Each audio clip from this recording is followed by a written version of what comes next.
Guys, welcome back to my YouTube channel.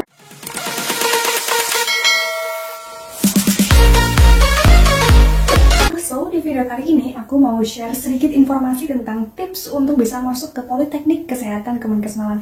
Tapi sebelum ke videonya, pastiin dulu kalian subscribe channel aku dan nyalain notifikasinya supaya kalian gak ketinggalan video-video aku yang lainnya. Oke, langsung aja yuk kita ke videonya. Information bahwa sekarang aku menempuh pendidikan di Politeknik Kesehatan Kemenkes Malang atau Poltekkes Malang. Jadi nanti ketika aku memberikan informasi mengenai tips, ketentuan, kemudian jalurnya, itu aku menggunakan acuan di Politeknik Kesehatan Kemenkes Malang karena aku sudah pernah mengalami dan juga mengikuti. Apabila nanti terdapat beberapa ketentuan, jalur, kemudian beberapa informasi yang sedikit berbeda dengan Poltekkes yang mungkin kalian tuju, mohon maaf karena memang setiap kampus, setiap Poltekkes memiliki kebijakan masing-masing dan tidak bisa disamakan. Oke, pembahasan kita yang pertama adalah kita membahas mengenai jalur masuk ke Poltekkes. Sebetulnya jalur masuk ke Poltekkes ini tidak jauh berbeda dengan jalur masuk ke perguruan tinggi negeri. Cuman bedanya di sini Poltekkes adalah di bawah Kementerian Kesehatan, di mana Poltekkes ini memiliki beberapa jalur untuk bisa masuk dan juga yang bisa kalian ikuti. Jalur yang pertama adalah jalur PMDP, yaitu penelusuran minat bakat dan prestasi siswa. Di mana jalur PMDP ini tidak bisa diikuti oleh seluruh kalangan, tetapi hanya bisa diikuti oleh lulusan terbaru saja. Jadi untuk gap year dan lulusan sebelumnya itu tidak bisa mengikuti jalur PMDP ini. Dan PMDP ini dilaksanakan saat awal-awal banget bahkan pendaftarannya sebelum UTBK. Dan ini juga melakukan melalui beberapa proses tahapan yang sangat panjang. Kemudian jalur yang kedua adalah SIMAMA, yaitu ujian tulis bersama. Kalau nggak salah, tahun kemarin pelaksanaan SIMAMA itu hampir serentak di seluruh Poltekkes di Indonesia. Cuman mungkin ada beberapa tanggal yang berbeda atau pelaksanaannya yang berbeda atau sistematikanya karena mengikuti kebijakan dari kampus, begitu.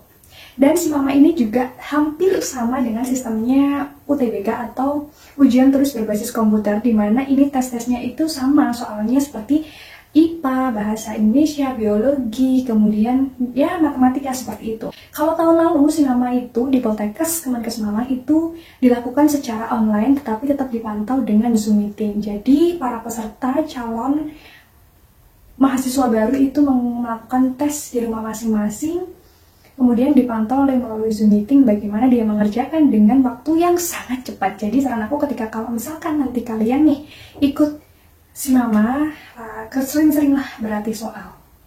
Kemudian jalur yang ketiga adalah jalur mandiri. Jalur mandiri ini adalah jalur yang diperuntukkan untuk semua kalangan juga. Sistem jalur mandiri ini sama persis dengan sistem penerimaan jalur SIMAMA. Di Politeknik Kesehatan Kemenkes Malang ini tidak ada perbedaan. Jadi kalau misalkan kalian di jalur mandiri yang biasanya terkenal dengan biaya yang agak mahal, tapi di Politeknik Kesehatan Kemenkes Malang ini semuanya biayanya sama, tetapi tergantung dengan jurusan prodi yang kalian ambil. Dan yang keempat adalah jalur alih jenjang, di mana alih jenjang ini diperuntukkan untuk kakak-kakak yang sudah menempuh pendidikan diploma 3 dan ingin melanjutkan ke jenjang yang lebih tinggi atau mengambil profesi. Nah, lalu gimana sih Kak biar lolos jalur PMDP, biar simple, biar nggak ada beban gitu loh. Nah, biasanya anak-anak SMA atau bayi yang baru lulus itu kesannya mau coba-coba gitu loh. Nanti gue jaga-jaga, kalau misalkan nggak keterima di PTN, aku sudah diterima di jalur PMDP. Tetapi ternyata tahun kemarin itu terjadi beberapa perubahan. Barang siapa yang tidak mengambil atau tidak melakukan daftar ulang pada saat PMDP itu akan di blacklist. Jadi sekolahan asal dia itu akan di blacklist sehingga adik tingkatnya nanti akan susah untuk masuk ke politeknik yang dituju itu. Jadi kesannya merugikan gitu loh ya. Jadi tips yang pertama adalah kalian harus melakukan pendaftaran dulu atau mengikuti pendaftaran yang namanya si penmaru. Itu biasanya juga dikenakan biaya. Setelah melakukan pendaftaran, kalian akan mendapatkan PIN, nomor verifikasi, dan segala macam. Kemudian kalian ikut ke tahap yang pertama, yaitu tahap administrasi. Nah, di tahap administrasi ini kalian harus benar-benar memasukkan data-data yang aktual. Mulai dari data diri, data orang tua, kemudian data badan, tinggi badan, berat badan. Jangan dilebih-lebihkan dan jangan dikurang-kurangkan. Kemudian data nilai Nilainya harus sesuai yang ada di raport, jangan dikurang-kurangkan, jangan ditambah-tambahkan juga, jangan dilebih-lebihkan juga. Dan aku saranin buat kalian yang memiliki piagam, prestasi, sertifikat juara ya, bukan sertifikat peserta. Itu aku saranin untuk mencantumkan di situ sebanyak-banyaknya, karena itu akan menjadi poin plus buat administrasi kalian. Nah, terus setelah mencantumkan prestasi, kalian tuh juga harus mengurutkan, ini harus aku duluin yang mana ya, mulai dari misalkan yang dari tingkatnya paling tinggi dulu, dari nasional dulu, kemudian dari provinsi, kota, kecamatan.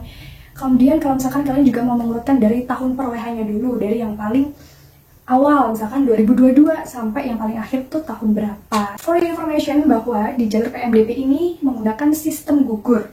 Jadi barang siapa yang tidak lolos di tahap pertama itu akan tidak lolos di tahap kedua dan ketiga. Dan yang sudah lolos di tahap kedua itu belum tentu lolos ke tahap ketiga dan melakukan daftar ulang gitu. Jadi kalian harus benar-benar mempersiapkan dengan baik, jangan mengentengkan.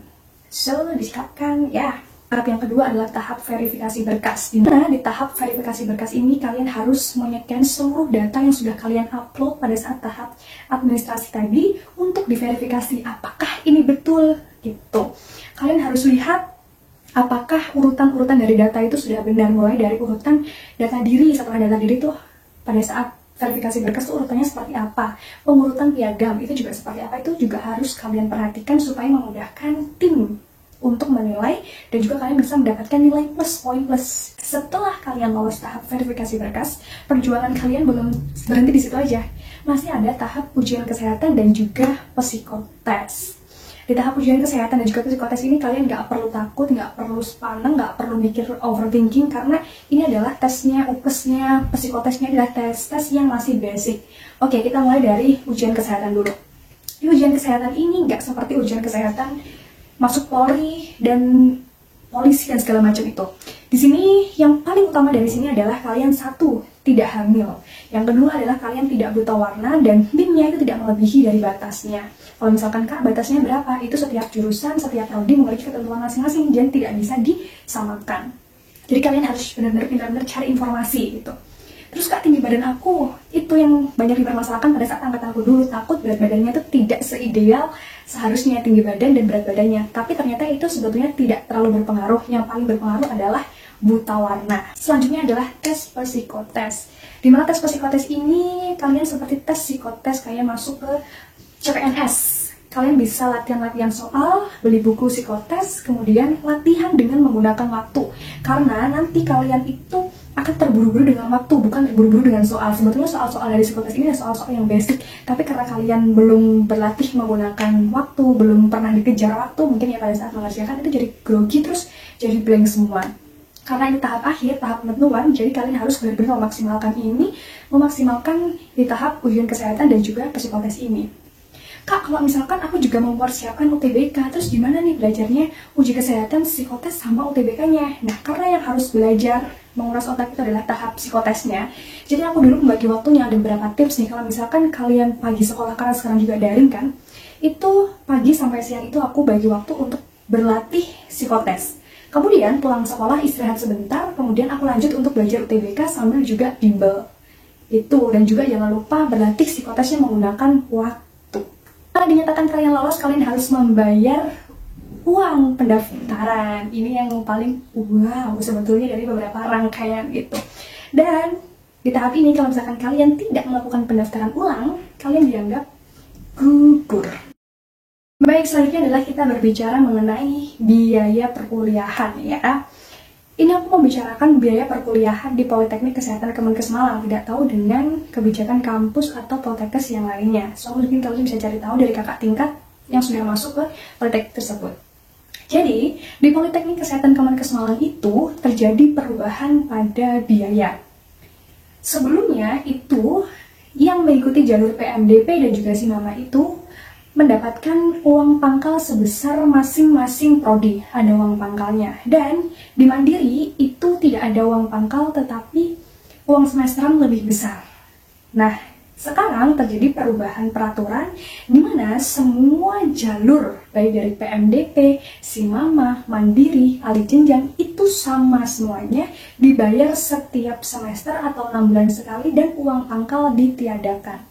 Jadi, sekarang kita terbebas uang pangkal dan hanya membayar uang semester saja yang sudah dibayarkan atau yang dibayarkan setiap 6 bulan sekali. Berapa, Kak? Nah, untuk berapanya yang membedakan itu adalah hanya program studi dan juga jurusan masing-masing. Kalau dari aku pribadi, aku mengambil diploma 3 kebidanan, itu setiap semester adalah 6.500.000. Itu sama untuk mulai dari PMDP, Simama, ataupun Mandiri, semua biaya rata. Nah, terus yang membedakan tuh apa, Kak, yang dari PMDP sama Simama sama Mandiri? Sebetulnya nggak ada bedanya. Cuman yang membedakan itu adalah kalian masuknya lebih dulu, mendapatkan kursi, istilahnya bookingnya lebih dulu gitu. Jadi nggak ada perbedaan biaya. Oke, segitu dulu informasi yang dapat aku berikan ke kalian. Semoga bisa bermanfaat dan juga bisa memberikan sedikit gambaran kepada kalian. Oh, ternyata gini, oh ternyata gitu. Oke, sekian dari aku. Jangan lupa klik tombol like and see you on next my video.